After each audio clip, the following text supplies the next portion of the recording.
موسیٰ بن عقبہ کو عبداللہ بن عمر رضی اللہ تعالی عنہ نے خبر دی کہ حضرت صلی اللہ علیہ وسلم جب عمرے کے قصد سے تشریف لے گئے اور حجۃ الوداع کے موقع پر جب حج کے لیے نکلے تو آپ نے ذوالحلیفہ میں قیام فرمایا۔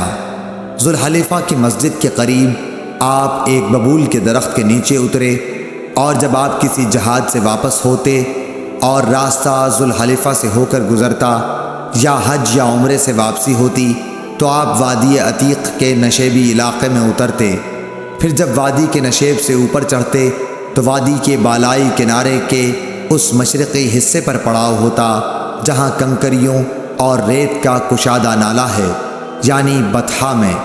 یہاں آپ رات کو صبح تک آرام فرماتے۔ یہ مقام اس مسجد کے قریب نہیں ہے جو پتھروں کی بنی ہے۔ آپ اس ٹیلے پر بھی نہیں ہوتے جس پر مسجد بنی ہوئی ہے۔ وہاں ایک گہرا نالہ تھا۔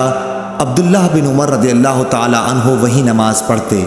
اس کے نشیب میں ریت کے ٹیلے تھے اور رسول اللہ صلی اللہ علیہ وسلم وہاں نماز پڑھا کرتے تھے۔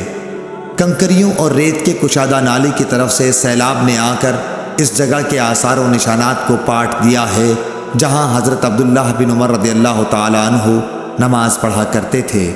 صحیح بخاری حدیث نمبر 484۔ عبداللہ بن عمر رضی اللہ تعالی عنہ اس چھوٹی پہاڑی کی طرف نماز پڑھتے جو روحا کے آخری کنارے پر واقع ہے، اور یہ پہاڑی وہاں ختم ہوتی ہے جہاں راستے کا کنارہ ہے۔ اس مسجد کے قریب جو اس کے اور روحا کے آخری حصے کے بیچ میں ہے، مکے کو جاتے ہوئے اب وہاں ایک مسجد بن گئی ہے۔ عبداللہ بن عمر رضی اللہ تعالی عنہ اس مسجد میں نماز نہیں پڑھتے تھے بلکہ اس کو اپنے بائیں طرف مقابل میں چھوڑ دیتے تھے اور آگے بڑھ کر خود پہاڑی ارق طیبہ کی طرف نماز پڑھتے تھے۔ عبداللہ بن عمر رضی اللہ تعالی عنہ جب روحا سے چلتے تو ظہر کی نماز اس وقت تک نہ پڑھتے جب تک اس مقام پر نہ پہنچ جاتے۔ جب یہاں آ جاتے تو ظہر پڑھتے، اور اگر مکے سے آتے ہوئے صبح صادق سے تھوڑی دیر پہلے یا سحر کے آخر میں وہاں سے گزرتے تو صبح کی نماز تک وہیں آرام کرتے اور فجر کی نماز پڑھتے۔ صحیح بخاری حدیث نمبر 486۔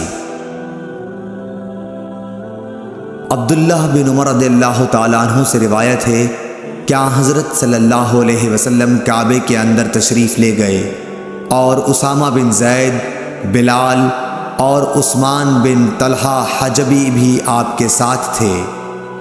پھر عثمان رضی اللہ تعالی عنہ نے کعبے کا دروازہ بند کر دیا اور آپ صلی اللہ علیہ وسلم اس میں ٹھہرے رہے۔ جب آپ باہر نکلے تو میں نے بلال رضی اللہ تعالی عنہ سے پوچھا کہ نبی کریم صلی اللہ علیہ وسلم نے اندر کیا کیا؟ انہوں نے کہا کہ آپ نے ایک ستون کو تو بائیں طرف چھوڑا اور ایک کو دائیں طرف اور 3 کو پیچھے، اور اس زمانے میں خانہ کعبہ میں 6 ستون تھے۔ پھر آپ نے نماز پڑھی۔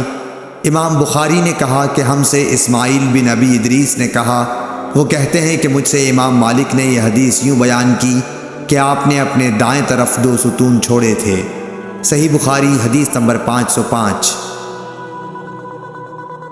ابو سعید خدری رضی اللہ تعالی عنہ نے بیان کیا کہ نبی کریم صلی اللہ علیہ وسلم نے فرمایا، اور دوسری سند، اور ہم سے آدم بن ابی ایاس نے بیان کیا، کہا ہم سے سلیمان بن مغیرہ نے، کہا ہم سے حمید بن ہلال نے، کہا ہم سے ابو صالح سمان نے، کہا میں نے ابو سعید خدری رضی اللہ تعالی عنہ کو جمعہ کے دن نماز پڑھتے ہوئے دیکھا۔ آپ کسی چیز کی طرف منہ کیے ہوئے لوگوں کے لیے اسے آڑ بنائے ہوئے تھے۔ ابو معید کے بیٹوں میں سے ایک جوان نے چاہا کہ آپ کے سامنے سے ہو کر گزر جائے۔ ابو سعید نے اس کے سینے پر دھکا دے کر باز رکھنا چاہا۔ جوان نے چاروں طرف نظر دوڑائی لیکن کوئی راستہ سوائے سامنے سے گزرنے کے نہ ملا، اس لیے وہ پھر اسی طرف سے نکلنے کے لیے لوٹا۔ اب ابو سعید نے پہلے سے بھی زیادہ زور سے دھکا دیا۔ اسے ابو سعید رضی اللہ تعالی عنہ سے شکایت ہوئی اور وہ اپنی یہ شکایت مروان کے پاس لے گیا۔ اس کے بعد ابو سعید بھی تشریف لے گئے۔ مروان نے کہا، اے ابو سعید، آپ میں اور آپ کے بھتیجے میں کیا معاملہ پیش آیا؟ آپ نے فرمایا کہ میں نے نبی کریم صلی اللہ علیہ وسلم سے سنا ہے، آپ نے فرمایا تھا کہ جب کوئی شخص نماز کسی چیز کی طرف منہ کر کے پڑھے اور اس چیز کو آڑ بنا رہا ہو، پھر بھی اگر کوئی سامنے سے گزرے تو اسے روک دینا چاہیے۔ اگر اب بھی اسے اصرار ہو تو اس سے لڑنا چاہیے، کیونکہ وہ شیطان ہے۔ صحیح بخاری حدیث نمبر 509۔